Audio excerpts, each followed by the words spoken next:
Hi everybody, and welcome to the Atheist Experience. It's November 4th, and I'm your host today, Jen Peeples. With me today is Jeff Dee. Hi Jen. Hi everybody. First time co-hosting a show together. And clearly I did not intend to host today because I'm wearing a blue shirt, so if I look a little ethereal or insubstantial, it's because the blue screen is washing me out a little bit. Unfortunately, Matt was not feeling well today, so he asked me to stand in for him. So here we are. So how you doing? I'm doing well. Good. So did you vote? I did. Voted early. I voted early. Long line. Yeah. I actually voted the other day. There was no line. So, yeah, I had someone ask me on Facebook, why vote early? Why the big emphasis? I said, well, you get to go to any polling location in your county, not just your precinct, like you do on election day. And there was absolutely no line when I walked in. So it was pretty cool. There was a big line when I went, but I went on the last day of early voting. And you know, another point to early voting is more voting gets done that way, and That's you know, right. it means more people are participating in the process, and that is only a good thing. Yep. So yeah, we are in the midst of election season.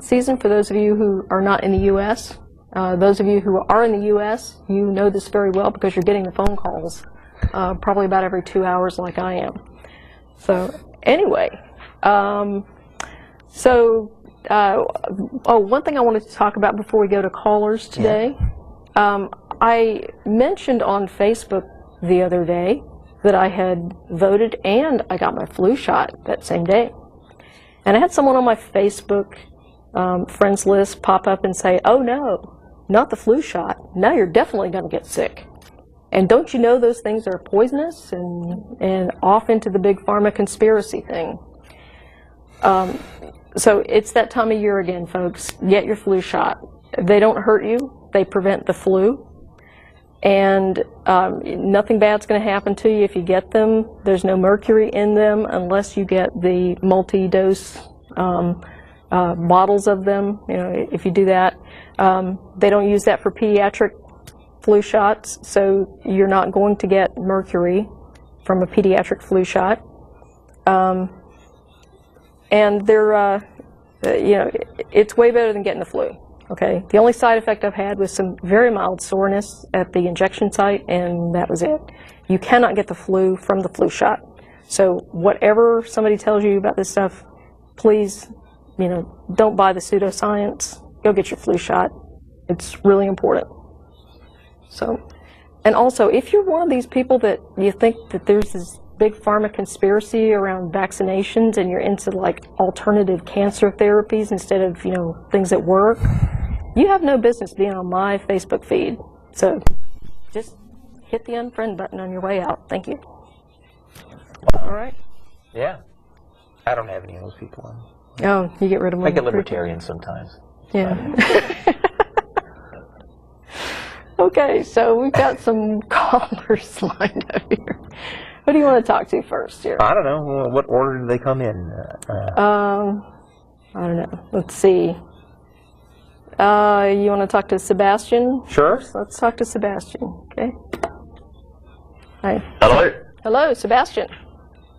Hey, I can hear myself on the stream. Okay, yeah, you probably want to turn that off and just focus on the telephone call, because there's. I'm wearing headphones. Hey. Okay. I'll ignore it. Okay. This day is because I sort of have created a religion in my brother. I mean, I destroyed it again after a few days, but I thought it was quite interesting what happened. So, what it was, we've had this spider living in our bathroom for a few days, and I told my brother, I wasn't planning any of this, I just sort of made it up, that it was something called a shamlam spider. And I was part of a secret team of people who were dealing with these spiders because they were the source of all hate and suffering in the world. And they created a telepathic field that would hurt people if they, like, it would put violent thoughts in their minds and stuff. Now, there was one good shamlam spider who could also use these telepathic fields, but he could stop them from into horrible every day he closed his eyes and wished really hard and reached out for the Shamlan spider, the good one, then it would reduce the effect of all of the Shamlan spiders. And if everyone in the world started doing this, then eventually all hate and suffering would be gone. And I mean, I added some other stuff in, like they could tell when too much information was being passed through, and then they would like increase their effect. So he couldn't really ask too many questions. I mean, you know, he's like really small, so he's gullible, but Okay. I just thought it was interesting how that worked. Yeah. So how old is your brother that you told this to? He's 8. Okay. Okay. Yeah, I told him 2 days later that it wasn't true, but I thought it was quite interesting how he bought it and actually like did this every day. Okay. And I guess what were you trying to accomplish with this? Well, I just wanted to see like how this sort of thing, like mind, and if it could actually take hold. And I mean, I saw how easily it actually took hold in his mind. But I mean, I wasn't really planning any of this. I just sort of started making up some random story, and it turned into that. Okay.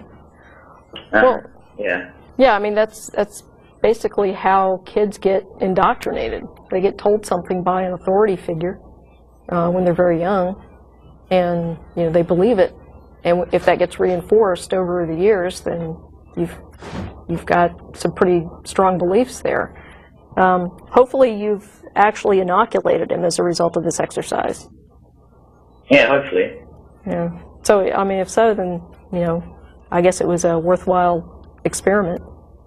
Yeah. Also, I'd like to ask another thing as well.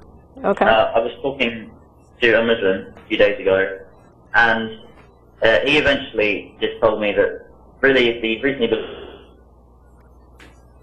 And I said that I know what Jeff would say about this, but I said that there were basically an infinite amount of possibilities of different gods that you could think of.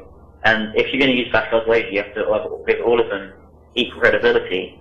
So if you have an infinite amount of possibilities, then the chance that you're going to be correct with just one is so infinitesimally small that it's not really worth devoting your whole life to.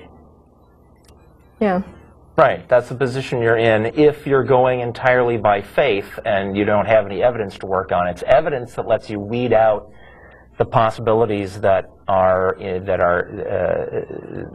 don't fit, so you can whittle the set of possible answers down to a manageable number. Yeah. Talking to him, well, I remember a while ago, Jeff, I think it was you, who said that what if there's a God who wanted to test people and weed out those who are gullible, and he would put them in torture, and the ones who see that there's no evidence, they in fact will be saved. And yeah, I think it's probably said that. That's a very good point. Yeah, I didn't make that up, but yeah, I've heard that elsewhere myself. But that's a good point. Yeah. There's but that's if all you got to go on is faith, then anything could actually be true, right? Then you've admitted you're just guessing. Yeah. All right. Well, I'll get off the line then. Okay. All right. Well, thanks for the call. Thanks for calling. All right. Thank you. Bye. Bye. Bye-bye. All right. So next up, let's see. What we have here? Let's go with Sammy in Albany. Oh, the numbers aren't here. Hello? Hi, Sammy. You're on. How's it going? Hi. Just want to say I love your show. I love the concept of positive atheism in contrast to what atheism has traditionally been associated with, like Stalin and all that. So, you guys are doing a good job. Okay. Thank you.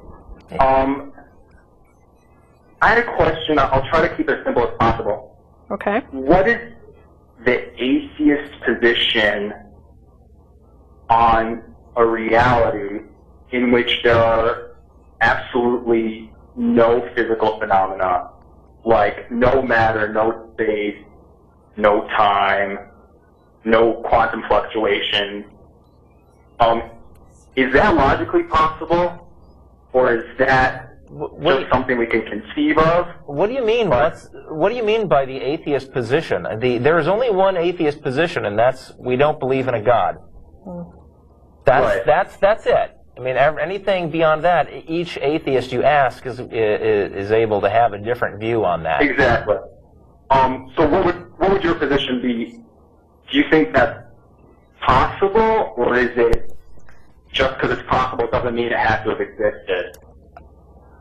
I'm not sure I even care. Yeah, I didn't quite follow the laundry list of characteristics you wanted to give to this hypothetical situation.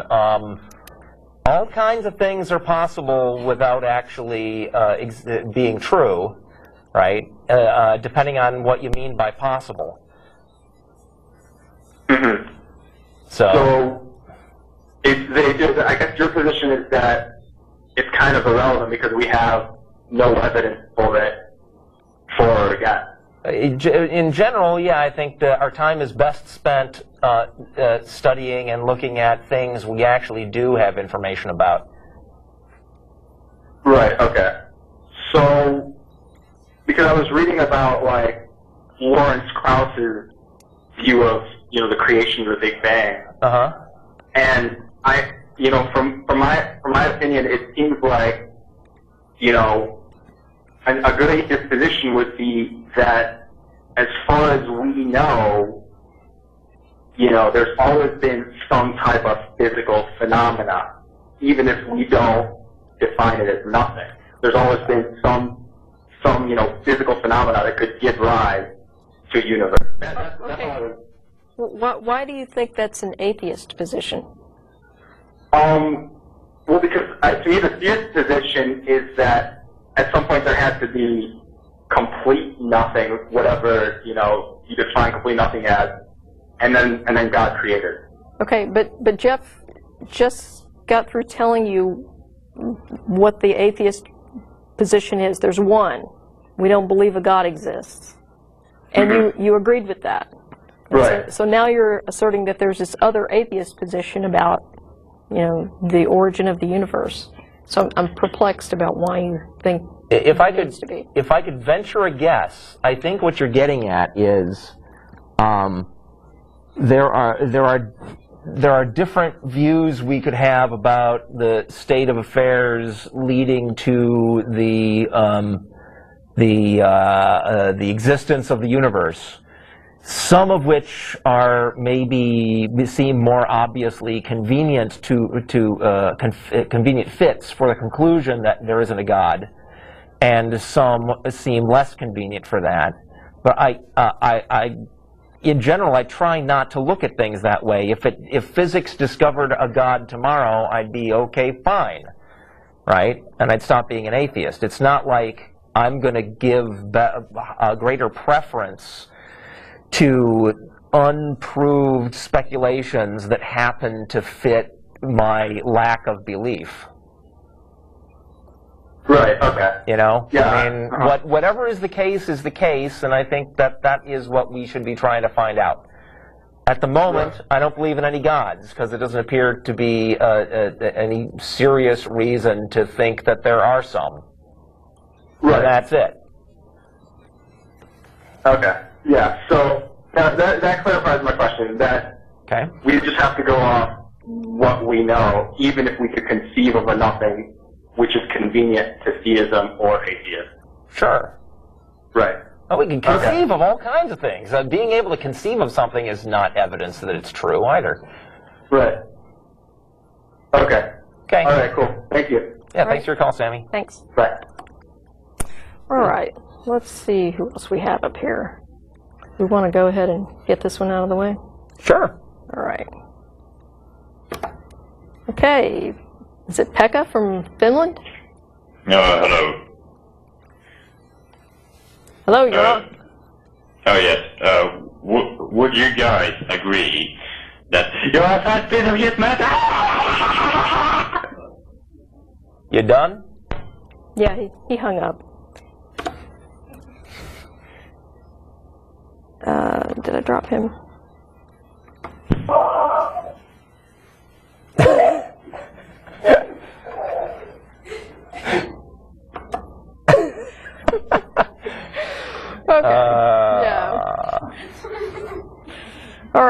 The long, drawn-out death rattle of a complete idiot. Yeah. Okay. A 16-year-old gamer who hangs out in his mom's basement. And, oh, is that who that is? Yeah. Yeah. Nothing wrong with being a gamer. No, nothing wrong with being a gamer.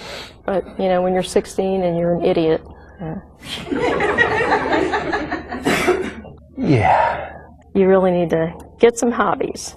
Shall we try another call? Sure. Let's go with Mike in Baltimore. Hi, Mike. How are you? Hi, how are you? Good. Yeah, I just wanted to talk about the idea of echo chambers for belief or non-belief. Myself, when I was becoming an atheist, I was around 13, and instrumental in that process was content on the internet, including your show. So it was kind of, with the Dawkins videos, kind of simple stuff that put me on that track. But then I noticed about 3 years later, I was still watching the same types of videos. I kind of got caught in a rut where I was using these, I guess the best word or best phrase I can think of is mental masturbation. I was kind of just reinforcing the things I already thought. So this is not a critique of your show by any means, but it's, I guess, it's kind of cautionary note to people who may be watching that it's important not to, okay, I don't believe in God anymore, that's a logical position, but I guess don't celebrate that or just revel in your victory, because you can get stuck in a period where you don't learn new things. Yeah, I agree with that, and I have a personal policy of I try to read something that I know I'll disagree with at least once a day, and what that does for me is it exposes me to different ideas, and sometimes I change my mind as a result of that information. But the other thing is if I really, at the end of reading whatever it is I've selected to read that day, if I still disagree with it, then my challenge is to defend my position. And so I find that if I do that, it helps me better understand and clarify my position on things. And like I said, it also prevents me from living in an echo chamber where I'm never exposed to something that I disagree with. Okay. Yeah, and church essentially serves the same function for theists, which is equally as dangerous. Mm-hmm. But like watching Matt Dillahunty own Stupid Fundy on YouTube is no better. Well, if that's all you do, right. I would agree.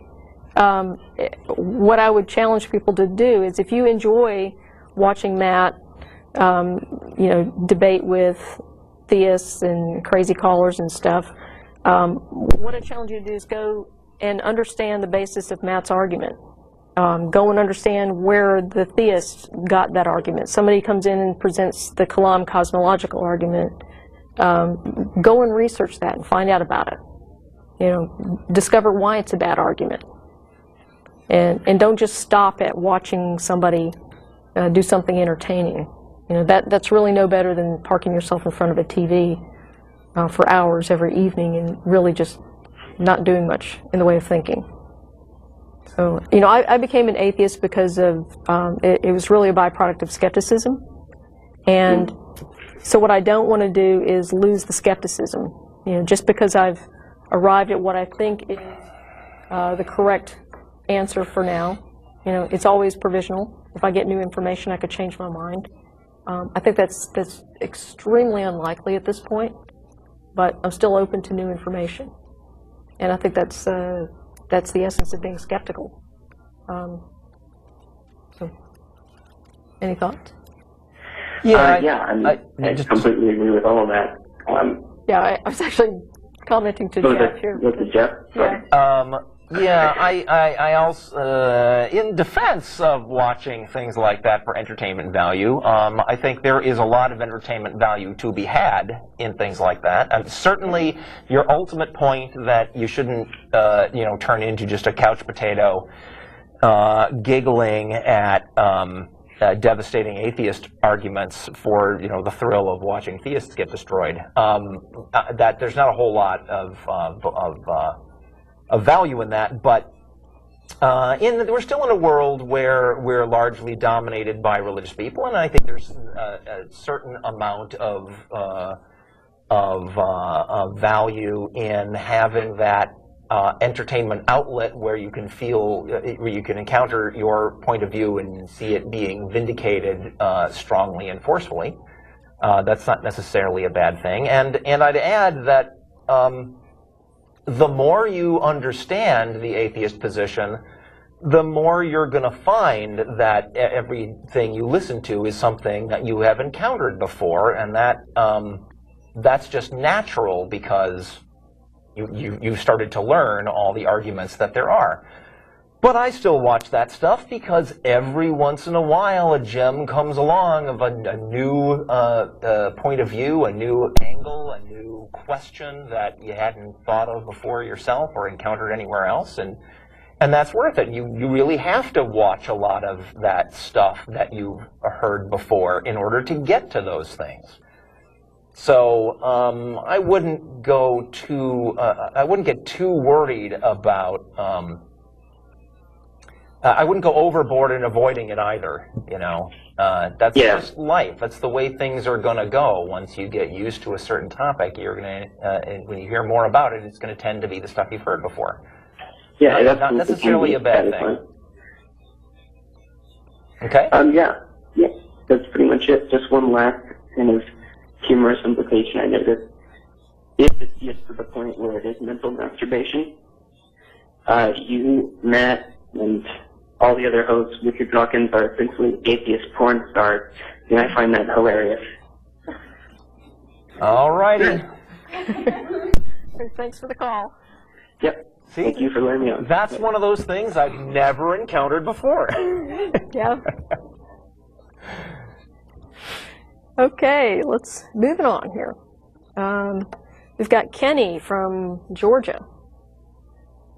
Hello? Hi, Kenny. You're on the air.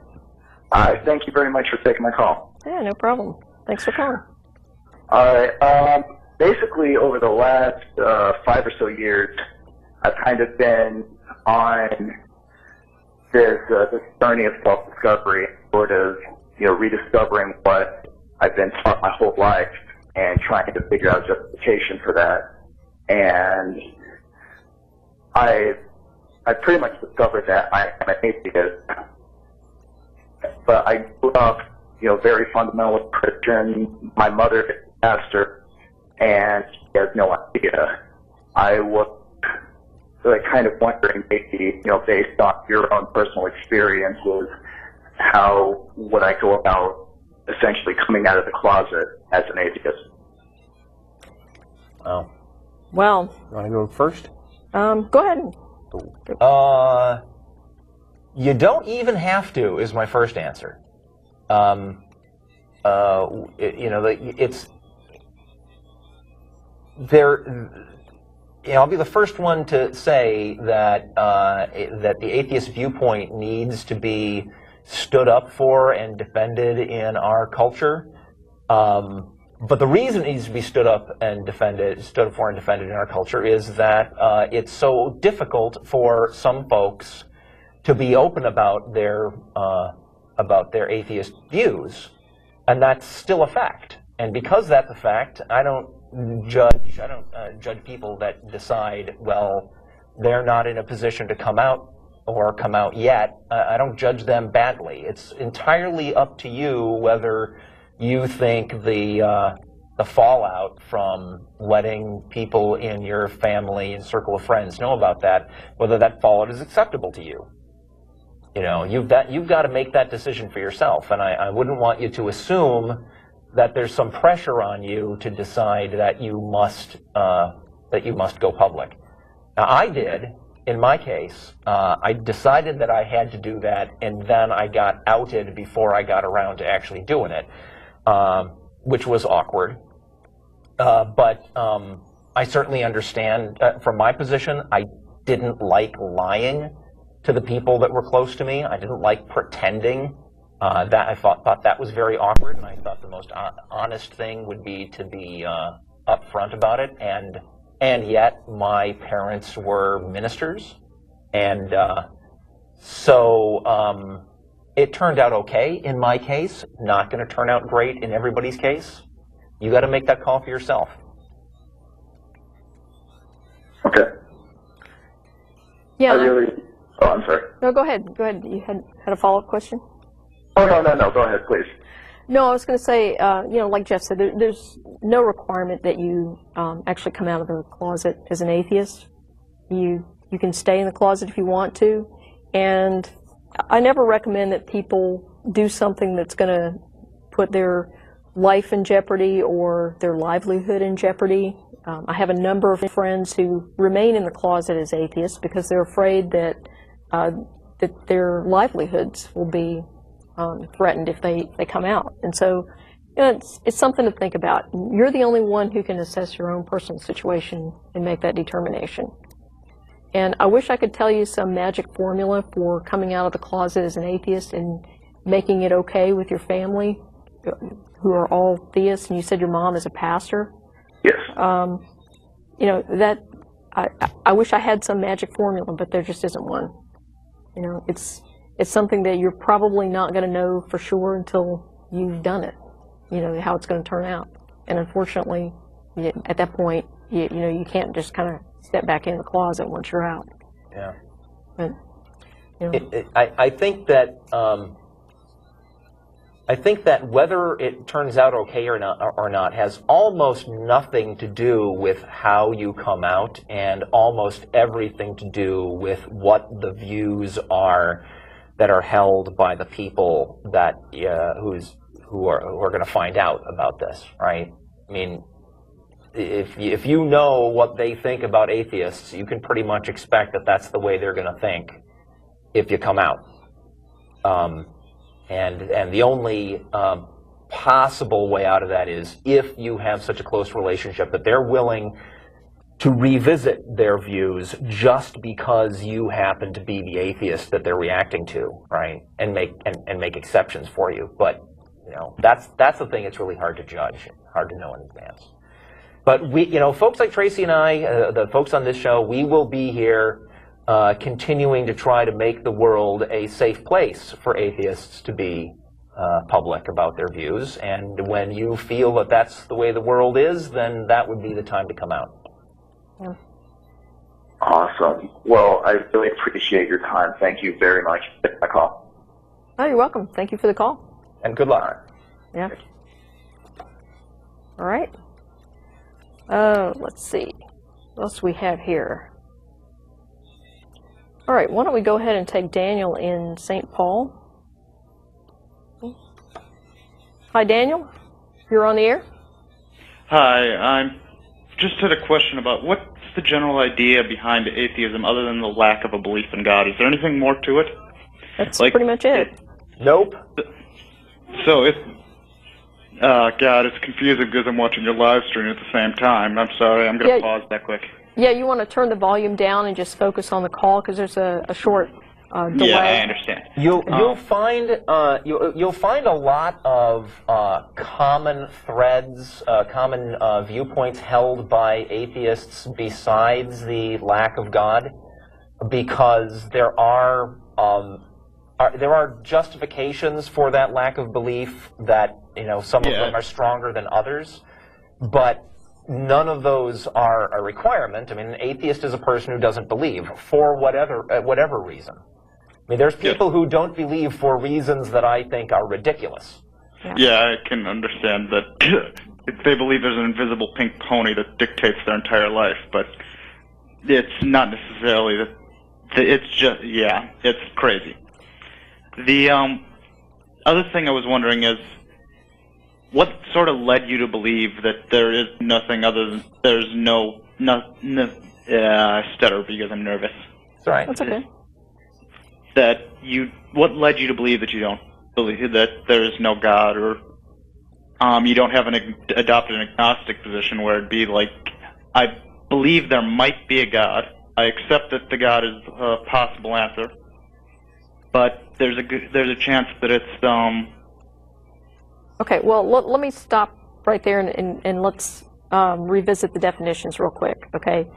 Agnosticism or Gnosticism is not about belief. That's about knowledge. So that's making a knowledge claim, okay?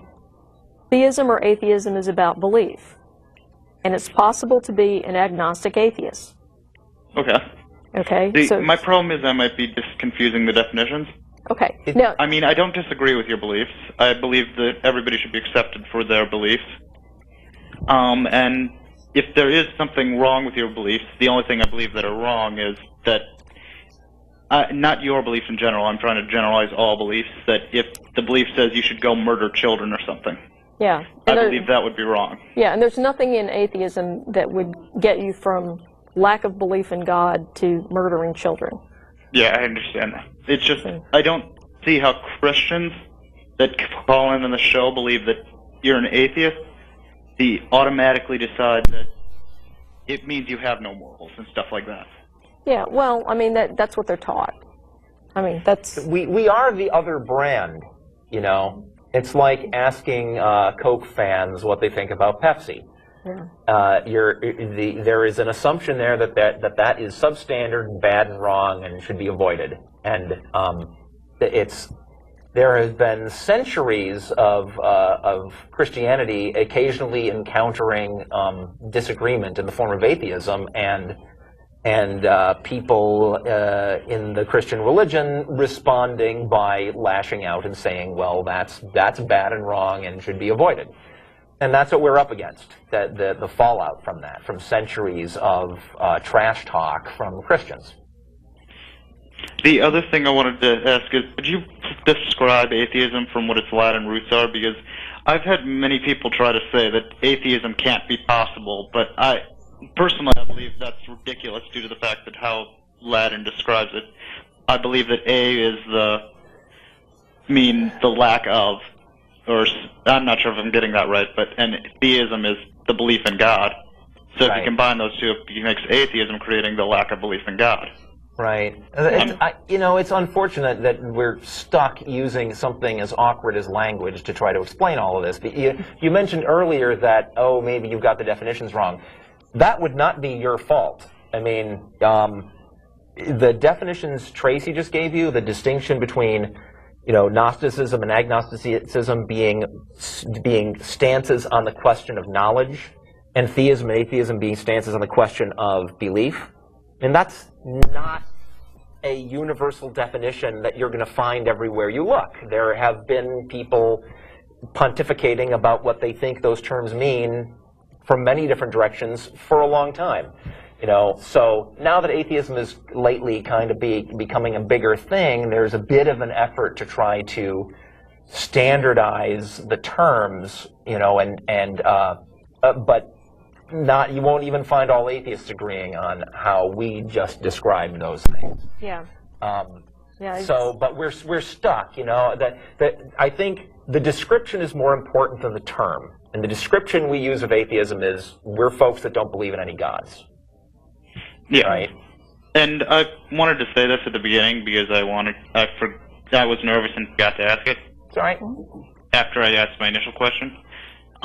This is a thought thing that I've always wanted to try. I've heard that Christians use the argument that on a piece of paper, draw a circle.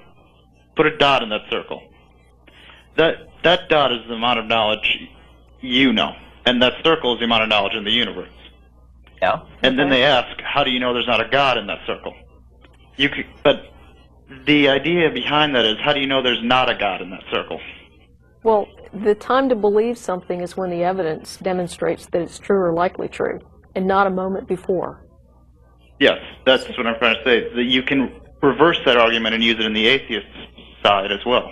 Right. How do you know there is one? And of course, the burden of proof is on the people who postulate, who make the positive claim.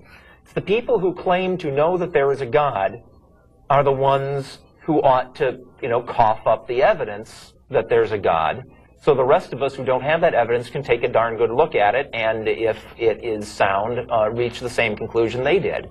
That it's not correct for the believers to say, well, we believe in a God, and now you have to prove we're wrong. That's not our job. Right? So we Yeah, don't, I understand. We don't Whatever. try to do that other than, you know, we sometimes give the appearance of attempting to prove there isn't a God because we're presented with arguments for there being one over and over and over again, and we respond to those arguments. Yeah, you in the try to negative, respond with an because equal argument. That, if we ever hear the yeah. argument that we don't respond to in the negative, then bang, we're theists, right? Yeah. And I was just trying to look at this from an objective standpoint and try not to take either side. Uh-huh. I just wanted to ask a few questions about atheism and Christianity together and what your opinions on those were. Sure. Thank you for that. For answering them kindly, not being like some people I know who will respond to this and then go like, you're insane, Christian's right, or you're insane, Christian's wrong. Yeah. And well, that doesn't actually convince anyone. Yeah. Yeah. Normally when someone calls you insane, you just get angry and want to walk away. Yeah. Now, I do think some religious beliefs are insane, but I don't use that argument to convince, you know, those adherents that they're wrong. My problem is when people use those arguments to push their beliefs on others, not when it's like, I don't mind that you believe religion is insane. I'd mind if you actually tried to say religion is insane, therefore you shouldn't follow it, and try to force that on somebody else. That would be my only problem. Mm-hmm. Yeah. I'm sorry if I'm going in circles. It's me. I'm not sure when I should stop. I talk a lot. It's okay. Well, so why don't if you feel like it's necessary to cut me off at any time, just tell me. Have you got another question right on the tip of your tongue? Not right on the tip of my tongue, no. Okay. If you I think might call back in future shows. Awesome. You're welcome to do that. Also, if you think of a question between now and the next show that you want to call in, you can always email us, tv@atheist-community.org. Isn't it nice to get someone who doesn't question your beliefs for once? What's that? Isn't it nice to get someone who doesn't question your beliefs for once? Oh, I don't mind. I can defend my beliefs. It's nice to get nice to get questions that are, you know, about the viewpoint rather than, you know, when are you going to stop killing and eating babies? Yeah. Yeah. I've seen previous shows where someone calls in and just goes rambling nuts without even pointing any questions, just ramble on. Yeah.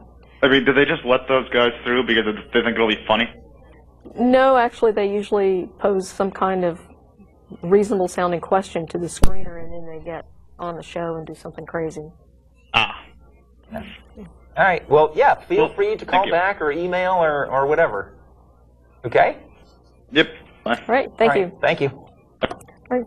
And for those of you wondering out there, if you're going to be in Austin and you want to be part of the studio audience, yes, that is possible. We, in fact, have a studio audience here right now. And once we leave the studio after the show, some of us will be going over to Threadgill's over on West Riverside Drive for dinner. So if you're in the Austin area and you would like to have dinner with us, you're welcome to do that as well. So with that, why don't we go ahead. Kyle has been waiting patiently on the line here, so let me get Kyle from Anaheim. Hello? Hi. You're on the air. Hey, thanks for taking my call. I really love your show, and just want to thank you for doing it because it's informative and it helps a lot of people out. Oh, thank you. I just want to put out the question of how you guys feel about religion in the public school system, especially like how they teach the credibility of the Bible. That's actually prohibited in public schools. Yeah, but like I'm saying, like in some public schools, like when I was taught, they taught that like Jesus was in fact a real person, and that that you just had to take your own belief about him. And can I ask when was this? This was a few years ago, back in high school. Okay, because there have been a number of court cases since then. And basically every time creationists or every time someone has tried to insert religion into a public school system, they've lost. Okay, there is no court case in which they have won the right to put religion in a public school. So I'm just curious about what was going on in your school that you were taught this. I mean, well, it was sort of like basically they taught that Jesus was a real person, but you have to come up with your own beliefs about him, and you don't have to be Christian. You can believe whatever you want. Okay, but that he did exist. What class?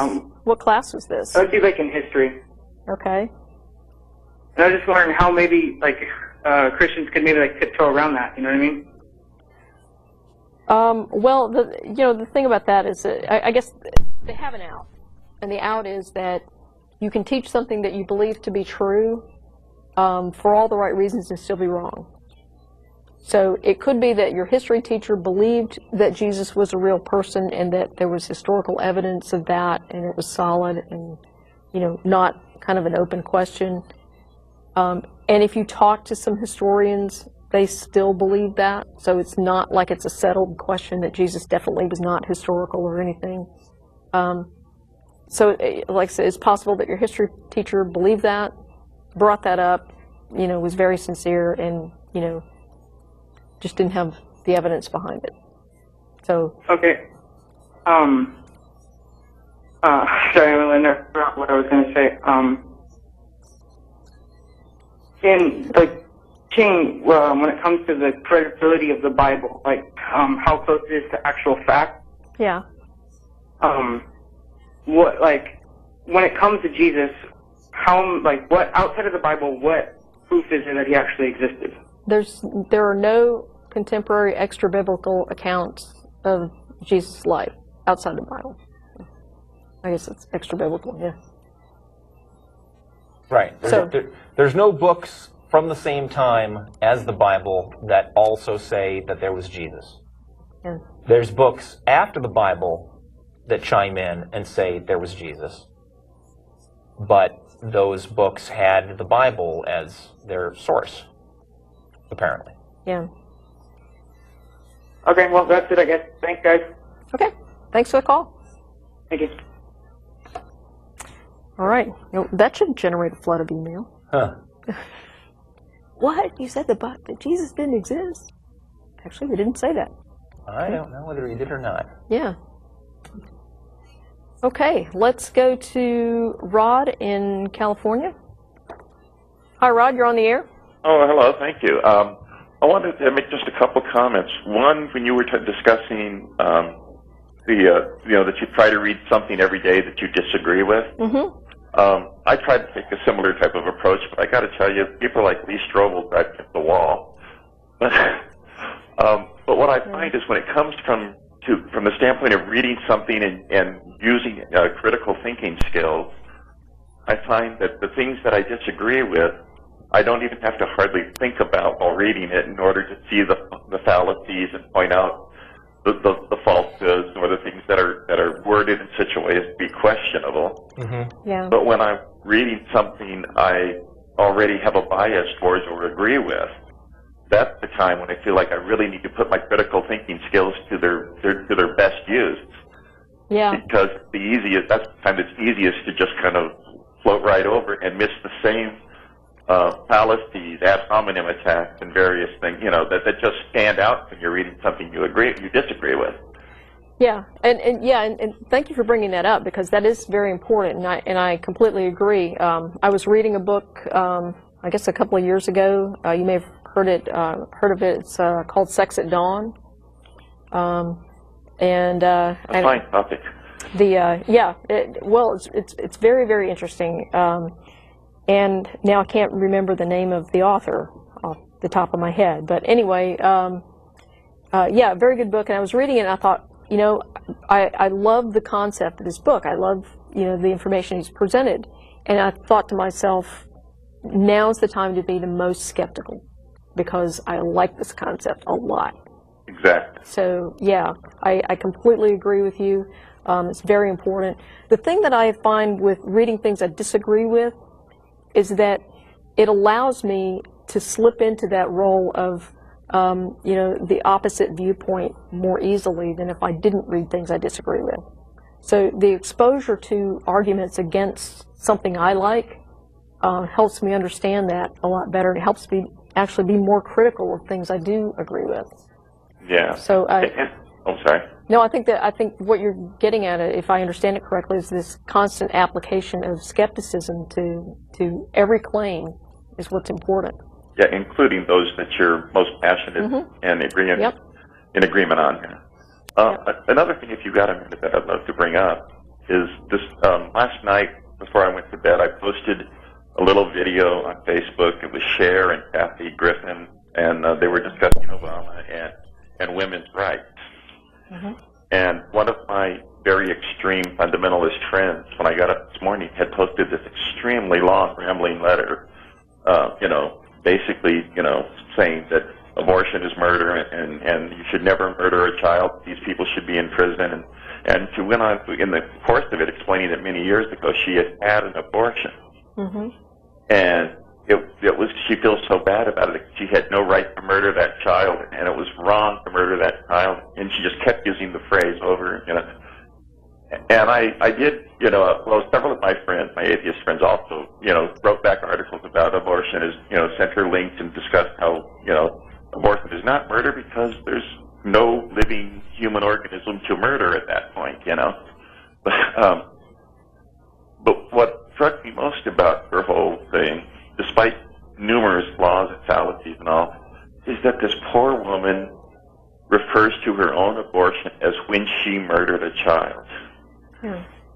And I did post in my comments to her that I felt that, the real crime here is whoever has indoctrinated you and taught you to feel guilty and horrible for murdering someone you didn't actually murder.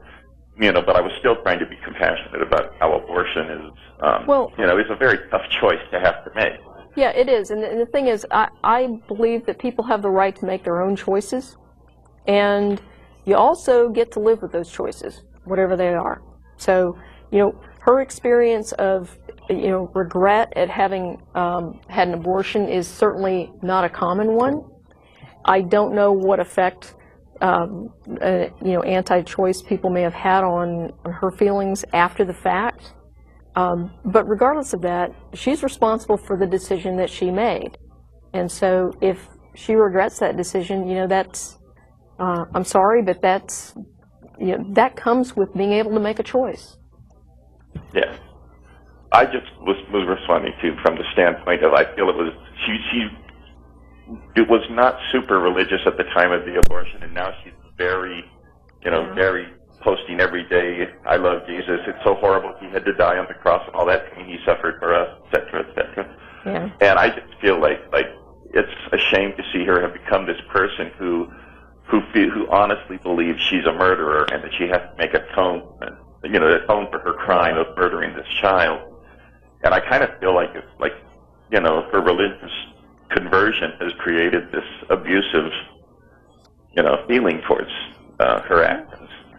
It's possible. Yeah. Okay, well, I thank you for your time. Right. Thanks. All right. I'll call back when I have something more controversial to say. Okay. All right. Thanks for the call. Thank you. All right. And I guess we have about 11 minutes left on the show here, so let's see. Why don't we go ahead and go to Shane in Wisconsin, line 3. Hi, Shane. You're on the air. Well, hello. Hello. Wow, I've been meaning to call in for a long time. And here you are. Yeah, amazing. Jeff, big fan of your old Dungeons and Dragons work. Thank you. Artwork. But, so anyway, to the point. I was raised in the good old Church of Christ, which I believe, Jen, was your background as well, if I remember from past shows. Who, me? Which one of us? Tracy? I'm sorry. Jen. Yes, no, Jen. I was never in the Church of Christ. Oh, maybe it was Tracy I was Yeah, thinking. it was Tracy. Okay. Yeah, well. That's why. We look so much alike. Confused. Well, yeah. It's Martin and Russell who look a lot alike. But, okay, hey, we've got like 10 minutes left, so let's go ahead. Sorry. Yeah, get to some sort of point. Yeah. Okay, so the thing is, about a couple months ago, my father put me in touch with a friend of his who is a PhD biologist and also a Christian. So he wanted me to talk to this guy because my dad is still, fears for my mortal soul, that he won't see me after I die, all that. So I agreed to have a debate with this guy via email because, out of respect for my father, and I figured since he was a biologist, he would perhaps, have a somewhat more liberal take on things. But shortly into it, I found he was a young earther.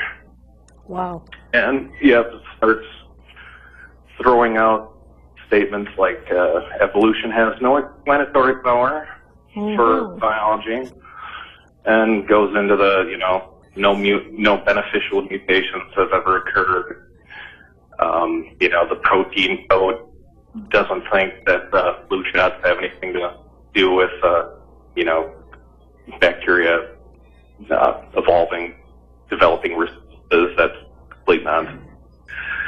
So I finally ended up with the conversation. He had accused me of being closed-minded because I didn't agree with his arguments.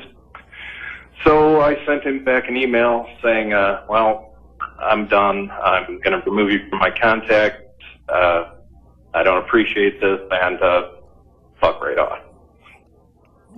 So I guess the point being, the debate comes up on the show a lot between, how Matt loses his temper with callers and such, and, it seems to me there's just eventually a point where how much can a human being take?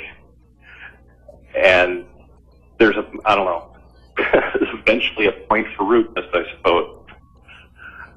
But, my parents are upset with me because I used naughty language and want me to apologize, which I refuse. Of course. Okay. It's very common when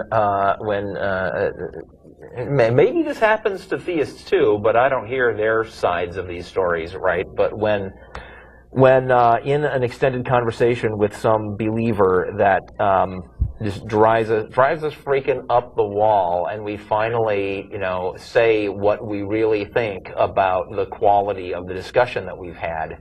Exactly. It's awfully common for the believer then to turn around and say, make the honest expression of disgust the issue, and avoid the entire question of, well, had they had anything productive to say in the first place, or had they just wasted your time? Yeah. I responded critically to every one of his points, to which he just continued to elaborate on his points without ever addressing any of the, actual criticism. And so you're saying that this guy actually has a PhD in biology from an accredited university? Yeah, he's apparently a manager at a genetics company in Madison, Wisconsin. Okay, will you give him a message for me? Sure. Tell him give it back. Oh, I know. If only. Yeah. He writes articles for the Warren Apologetic Center, also out of Madison, Wisconsin. Yeah. I may have mentioned that previously. They have a website. But, it just pained my head to such an extent that, and it's frustrating. Yeah. And well, and I mean, what do you say with that level of intellectual dishonesty? I mean, exactly. If he has a PhD, there's no way he can not know that what he's saying is BS. Mm-hmm. I mean, I would. He had to pass differential equations at some point. I think you got to do that to get a biology degree. I could be wrong, but I think you do. You would think. And one of the things that you do in differential equations is you do the equations for the decay of radiation. Mm-hmm. Once you do that, now you have it mathematically. This is how radioactive decay works, and that's how radiometric dating works. Because one of the things that you get to do is a radiometric dating problem. It's on, I think, probably every DiffEQ final on the planet. You got to do that. So I don't see how you can avoid that. Yeah, I was astounded when I found out the fact that he was a young earther. Down to the, Grand Canyon was obviously caused by Noah's flood. Obviously, yeah. Yeah. And, you get, as a atheist or as someone that actually tries to talk with these people, you get so much vitriol from their direction with, you're going to hell, and et cetera, et cetera. Right. Yeah. And then you use an F word back at them, and suddenly you're the bad guy. Yeah. Yeah. I know. Yeah, Jeff, it's you that has the particular lack of of tolerance for the "you're going to hell" thing, right? Yeah, I don't much care for being threatened. Yeah. As I recall, that was you. Yeah, that I continue to run into the "you're closed-minded" thing, and that was what ended up causing me to send him the nasty email with the naughty language. As you're gonna call me closed-minded. Yeah, I've actually read books that weren't written by people that already had their conclusions formulated. So. Okay. Yeah. Well, I tell you what, we've got about 3.5 minutes left, and I want to get one more call in before we go. So, thank you for the call. Thank you so much for all you do. It's very therapeutic. I wish I lived in Austin. All right. Well, good luck with your creationist guy. Take care, Shane. Yeah. Thank Bye-bye. you. Okay, so let's go to Lamont in Colorado Springs. Hi, Lamont. You're on the air. Yeah, we got about 3 minutes, so be brief. Okay, I'm going to get right to it.